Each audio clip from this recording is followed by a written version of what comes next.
Gracias. Daniel se va a referir a un tema netamente local, pero todo lo local tiene incidencia a nivel nacional, bien, así que no nos situemos exclusivamente en la provincia en particular que es Formosa, sino que efectivamente Formosa está dentro de la República Argentina, aplica materia del convenio multilateral, pero sobre todo el sujeto que está en convenio multilateral más en mayor o en menor grado debe conocer las obligaciones que establece la provincia y los criterios que aplica en cada uno de los casos. Así que muchísimas gracias por el tema elegido, Daniel. Te damos la palabra.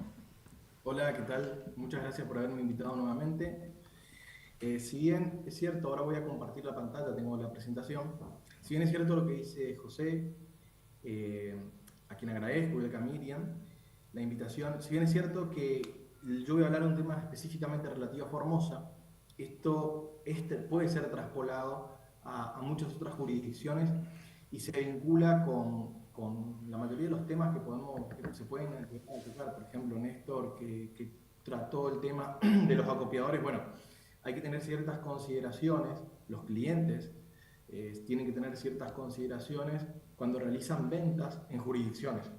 ¿Por qué? Porque hoy por hoy con la normativa del convenio multilateral, las ventas pueden generar sustento territorial y esto acarrea una importante cantidad de obligaciones sustanciales y formales.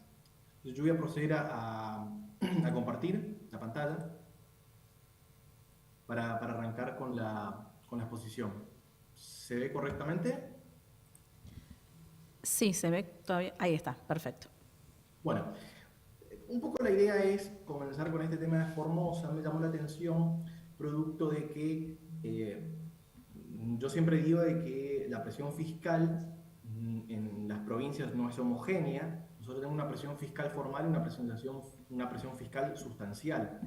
¿Cuál es la diferencia? Bueno, básicamente una cosa es lo que dicen las normas de las provincias y otra cosa son todas las acciones tributarias tendientes al cobro de los tributos que tienen las provincias. Y esto es lo que yo llamo una presión fiscal más sustancial, sobre todo vinculado a inspecciones fiscales o aplicación de regímenes de retención, percepción o pagos a cuenta.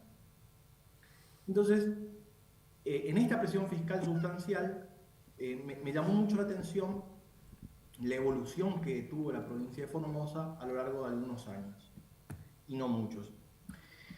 Voy a hacer un poco de enumerar esta normativa. La resolución 47 del 2020 de la Dirección General de Rentas de Formosa crea un régimen de pagos a cuentas del impuesto sobre los ingresos brutos, que básicamente tiene que ver cuando un contribuyente de alguna jurisdicción que no está inscrito en el impuesto sobre ingresos brutos de la jurisdicción de Formosa realiza ventas de productos o de mercaderías con ingreso a la provincia.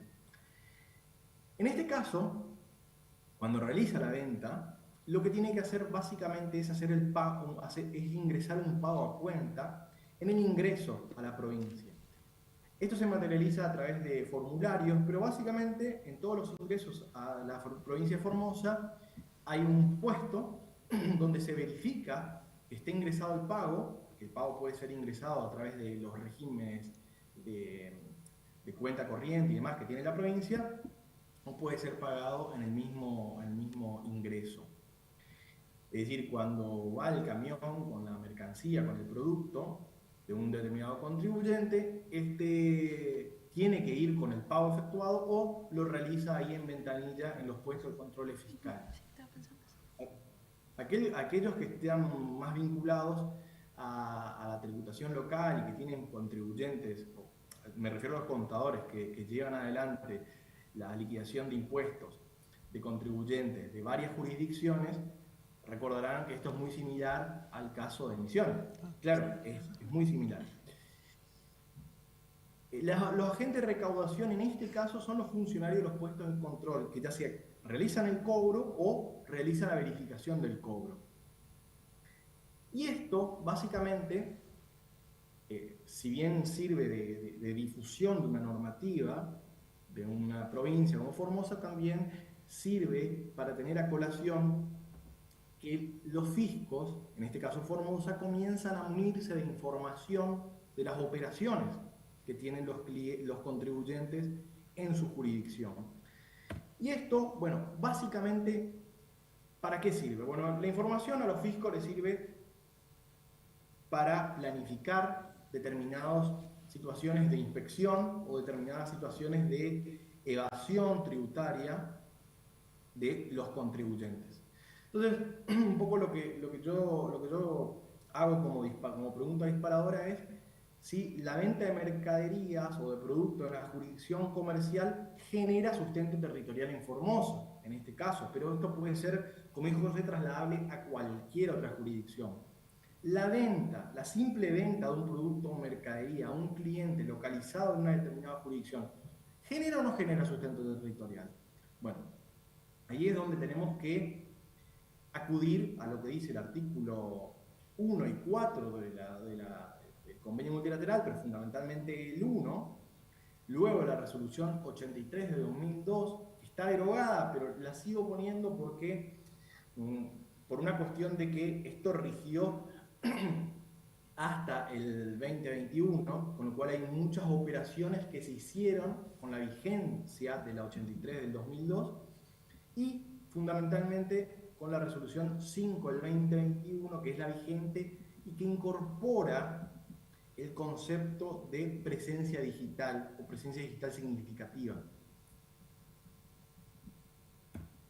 Básicamente, lo que se menciona en estos artículos, yo hago, por supuesto que la resolución 83 es más cortita, la resolución del 5 del 21 es bastante más larga en cuanto a qué genera presencia digital significativa. La cuestión es que para que se pueda habilitar una jurisdicción, esto es lo que marca el convenio multilateral, para que pueda habilitarse una jurisdicción, tiene que haber gastos en la misma, ya sea que estos generen o no generen un gasto computable en el convenio. Lo importante es que haya un gasto. Esto lo dice el último párrafo del artículo 1 del convenio multilateral. Ahí igual está transcrito en la filmina.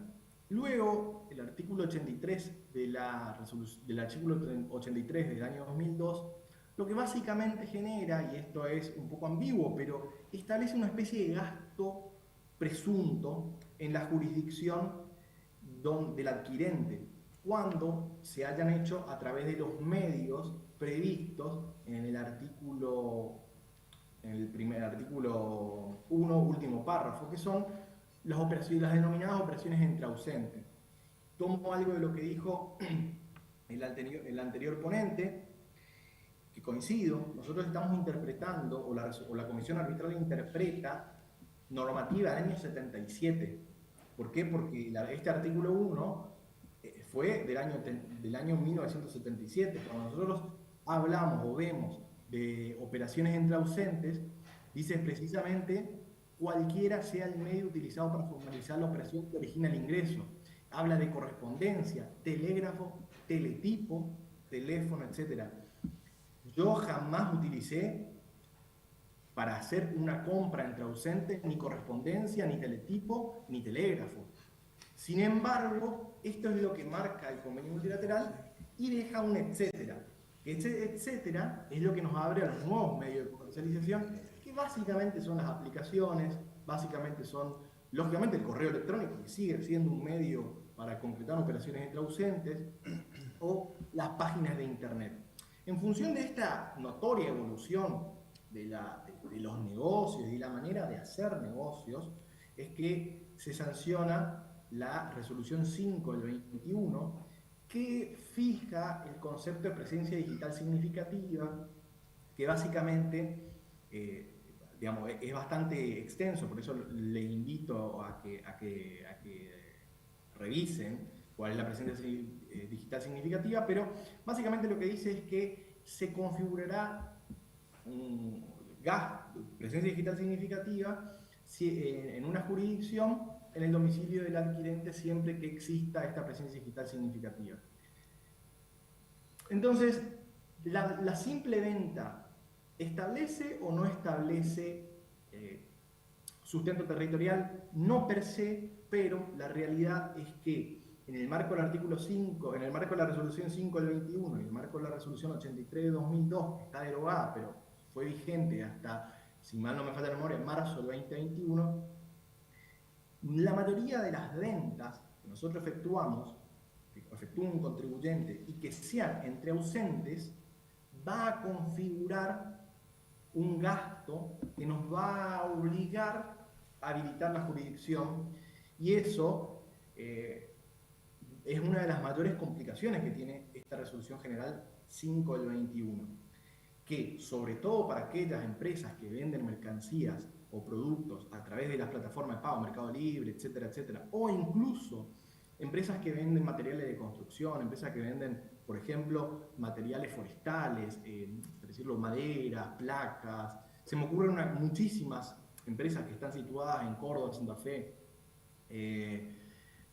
distintas jurisdicciones productoras de este tipo de mercaderías que tienen que realizar ventas. La mayoría de las ventas son concertadas por teléfono, por su página de internet o por correo electrónico. Con lo cual son ventas entre ausentes. Al ser ventas entre ausentes, se pacta la metodología de entrega, se pacta la metodología de venta, se envía la mercadería y ahí la mayoría de los contribuyentes, la mayoría de los clientes dice, bueno, listo, terminé, yo sigo con mi atribución de ingresos como la tenía, generalmente en 3 o 4 jurisdicciones, las más grandes, donde más mercaderías tengo, y bueno, si hice alguna que otra venta, por ejemplo, para decir a Misiones, a Formosa, a La Rioja, me olvido, no atribuyo jurisdicción ni nada de ello. ¿Qué es lo que sucede específicamente en Formosa? En Formosa, como le veníamos diciendo, Formosa tiene la información de las ventas que realizan los clientes. ¿Cómo? A través de este nuevo régimen de pagos a cuenta. Cuando ingresa la mercadería, el contribuyente hace el pago a cuenta, y una vez que hace el pago a cuenta, esa información de esa venta queda acreditada. Lo que el fisco genera es una circularización al adquirente y le pregunta básicamente cómo usted ha adquirido la mercadería de X contribuyente, que es el que ha hecho la remisión de la mercadería o la venta, para decirlo más precisamente.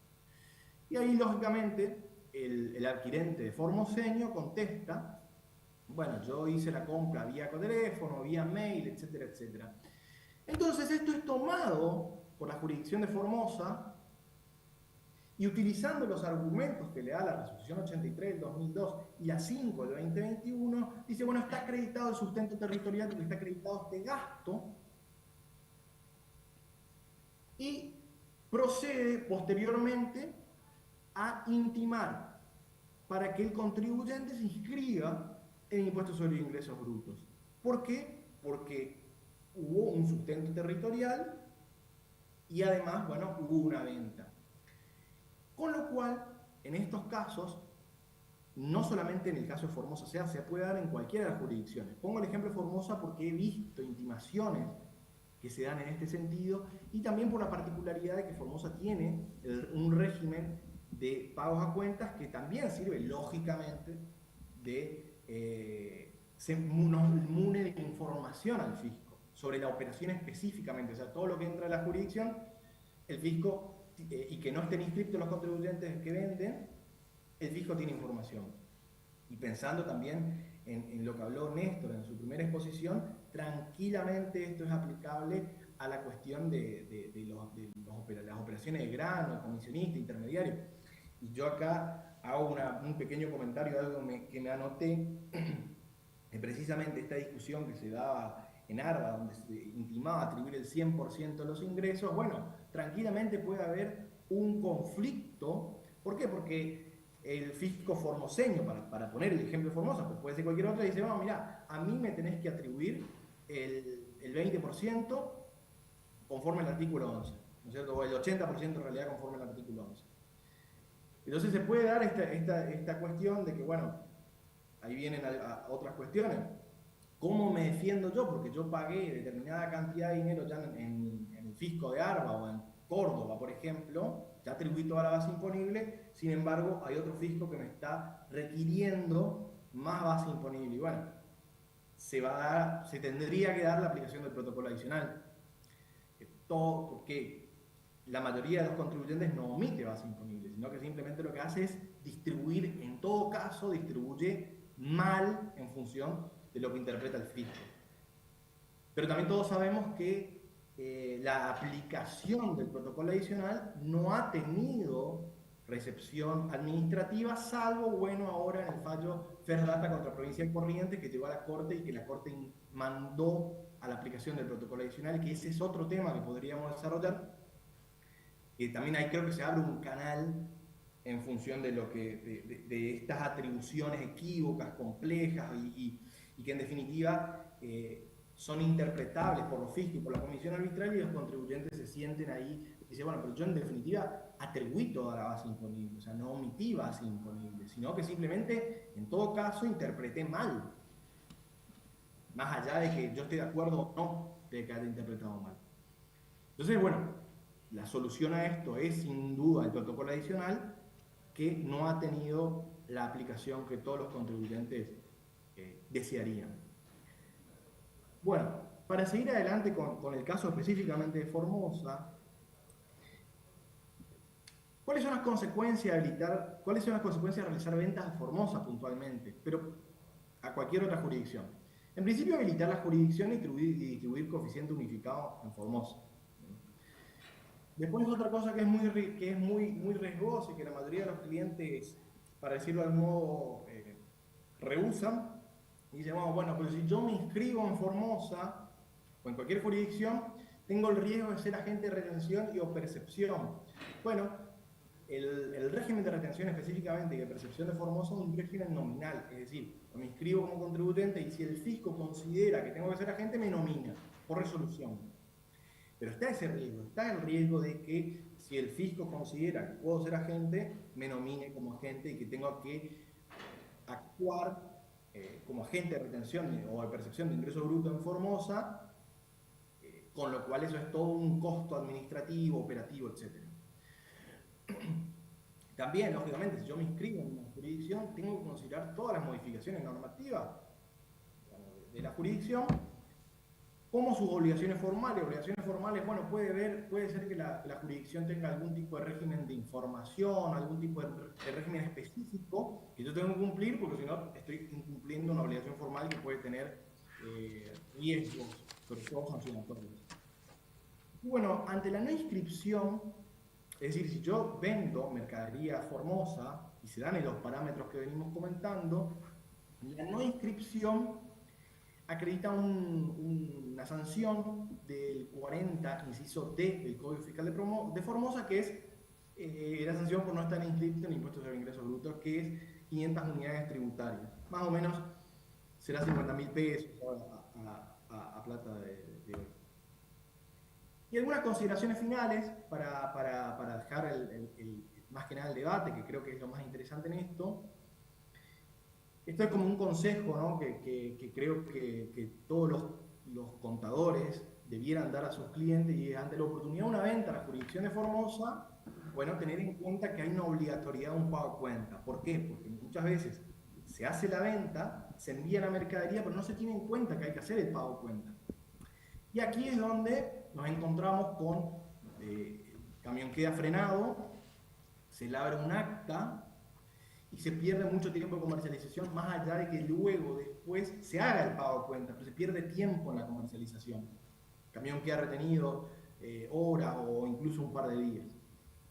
A su vez, también considerar que cuando se realice la venta a Formosa, vamos a estar sujetos a que el fisco verifique las condiciones de comercialización a través de esta circularización al adquirente de Formosa, que va a informar cómo fue la venta. Y si la venta fue a través de algún tipo de instrumento de introducción y esto genera sustento territorial, va a venir una intimación e inscripción y una multa por falta de inscripción. Y como cuestión específica de la tramitación de este tipo de sanciones, El Código Fiscal de Formosa establece dos cuestiones. La primera es que cuando uno hace el descargo a la primera intimación, viene una resolución determinativa. Esa resolución determinativa se puede aplicar el recurso jerárquico. Pero este recurso jerárquico tiene dos cuestiones. El primero, que hay que constituir domicilio en la ciudad de Formosa capital, como primera cuestión para poder ejercer el derecho de defensa. Y como segunda cuestión para poder ejercer el derecho de defensa, es que hay que pagar el 10% del importe intimado. En este caso, si también nos intiman por la aplicación de la multa, que yo le comenté, de la multa del artículo 42 del Código de Formosa, hay que pagar el 10% de ello como requisito de procedencia de la acción, para decirlo de algún modo, del recurso jerárquico. Si no se hace ese pago, es decir, si nosotros dejamos por alto eso, no tenemos en consideración, mandamos el escrito jerárquico, va a quedar rechazado. ¿Por qué? Porque no tuvo una de las condiciones de admisibilidad de la acción, que es el pago del 10% del importe intimado. Esto es muy importante también tenerlo en cuenta si es que tienen algún tipo de caso de Formosa. Así que, bueno, fueron un poco las consideraciones. Les agradezco la atención y si tienen algún tipo de duda o consulta, quedo a disposición de ustedes. Muchas gracias. ¿Qué tal, Ricardo? Sí, un poco ayornando tu exposición y un poco también generalizándola con el resto del país. Porque a veces hemos tenido casos donde el sujeto vende a Formosa, se entera que existe un pago a cuenta, no lo sabía, lo pararon en la frontera, como digo yo, y hace el pago a cuenta, ¿no? Y la cuestión es, el pago a cuenta genera indefectiblemente sustento territorial. Bien, o sea, del momento en que yo le hago el pago en el momento en que yo le hago el pago a cuenta a una jurisdicción cualquiera fuere, sepamos que ya no tienen la necesidad de hacer una verificación y ver si es operación intrausente, aplicar la 83 o la 5-2021. Automáticamente me estoy demandando como contribuyente por haber efectuado el pago a cuenta. Bien, te lo dejo como inquietud para que de alguna manera lo termines de resolver. Y la otra cuestión, entiendo que esto ya es un tema resuelto, bien, que tiene que ver con la inscripción de oficio. Un poco Daniel dijo, indefectiblemente, el fisco me va a iniciar, cuando detecte que estoy enviando mercadería a la provincia, me puede iniciar una determinación diciendo parte de ese ingreso debe ser asignado a mi provincia. Ahí un poco dejó asentado la procedencia del protocolo, bien, que bueno, que lamentablemente es algo muy difícil de aplicar y solamente hoy por hoy la Corte está resolviendo sobre esto, porque la comisión arbitral y plenaria automáticamente lo deniegan. Y bien, yo tengo una intimación para inscribirme, bien. La pregunta es si esta intimación para inscribirme de oficio la puedo estar recurriendo a la comisión arbitral, bien. Y está el caso reciente de la comisión arbitral número 22-2023, donde el contribuyente fue frente a una determinación de inscripción de oficio, que es lo que podría estar pasando con el pago a cuenta de la provincia de Formosa o cualquier otra jurisdicción, y efectivamente la comisión lo rechazó, bien, fundándose en que no había una resolución determinativa, bien, una resolución determinativa de deuda, bien, y esto es algo nuevo que si bien lo conocemos, tengamos como, sepan ustedes que esto está resuelto. Yo no, frente a una inscripción de oficio, no puedo acudir a la comisión arbitral. Si bien la comisión arbitral debería resolver, básicamente porque lo que se discute es el sustento territorial y es donde se decide la materia, pero no se accede simplemente por el hecho de que no hay una determinación de oficio. Tenemos que esperar la determinación de oficio para acceder a la comisión arbitral. Y dicho va de paso, y para no interrumpirte de más, Daniel, los fiscos tienen un arma de fuego que es muy importante, que son las recaudaciones bancarias. ¿Bien? ¿Por qué? Porque tenemos conocimiento de causa que frente a este cuestionamiento de intimación y demás, los fiscos lo que hacen es inscribirlo de oficio, librarle un oficio a la comisión arbitral lo incorpora en el CIRCREP y empieza a padecer recaudaciones bancarias mientras discute si corresponde o no es dar de alta en la jurisdicción en base al sustento territorial, que como dijimos, no es atendido por la comisión arbitral. Te doy la palabra, Daniel. Gracias. Sí, mira, bueno, en función de lo primero que mencionás, sin ningún tipo de duda, el pago del impuesto del ingreso bruto a través de un anticipo ya genera sustento territorial para la jurisdicción de Formosa. Eso sin ningún tipo de duda. También, por ejemplo, algo que está más discutido, pero que también podría generar, son estos famosos gastos bancarios, ¿no? Es decir, el pago del impuesto vía transferencia, que genera débitos y créditos bancarios, ¿a dónde se atribuye? Si podría o no generar también gasto, que esto ha sido, hay muchos fallos, hay muchas resoluciones de la Comisión Arbitral, de hecho hay una general que quedó suspendida. Eso estoy de acuerdo con vos. En los casos que yo he visto de la jurisdicción de Formosa, ellos toman fundamentalmente la resolución 83 y la 5 del 21. Creo que lo hacen a los efectos de que les queda más cómodo en las resoluciones trasladar esto y no entrar a discutir con respecto al gasto, al pago del impuesto, del anticipo, sino que directamente van por estos gastos de presencia digital. En lo que yo vi, las resoluciones están bastante bien armadas, esto es una apreciación personal, lógicamente, en cuanto a los argumentos, con lo cual no es que, vamos a decirlo de algún modo, no es que viene alguna resolución muy cortita, 2 o 3 párrafos, sino que están bastante bien armadas, están bastante bien justificadas, está hecha la circularización al cliente, está transcripto, tiene un expediente, está citado el número de foja donde está inserta la respuesta del adquirente de Formosa, donde manifiesta cómo se hizo la operación, con lo cual está bastante bien armada la intimación o la resolución que deviene en una intimación de inscripción de oficio y de inscripción en del contribuyente. Finalmente, la resolución, la Comisión Arbitral tiene una resolución general que es la 5/2014 para activar los procesos de inscripción de oficio, que se tienen que seguir, que la pueden googlear, pueden ver qué procedimiento tiene que seguir la jurisdicción para darle el alta de oficio. La realidad es que la mayoría de las jurisdicciones, por lo menos en lo que yo conozco, no activan este proceso de alta de oficio. Y este es algo positivo para el contribuyente porque en definitiva lo intiman a que se inscriba, es decir, que él solo habilite su jurisdicción. No se dan tanto los plazos de alta oficio, sino que son más bien intimaciones para la inscripción. Pero también, como dice José, tenemos que conocer que existe esta resolución, que es la 5 de 2014, repito, que regula el proceso para que la jurisdicción dicte un alta oficio. Y finalmente, lo que mencionaba José, que no va contra la resolución del fisco que determina la inscripción de un contribuyente en un fisco, no se puede acudir ante la comisión arbitral porque básicamente no es una determinación de oficio, no sería un caso concreto. Así que esas son las consideraciones a lo que vos mencionabas. Perfecto, gracias Daniel.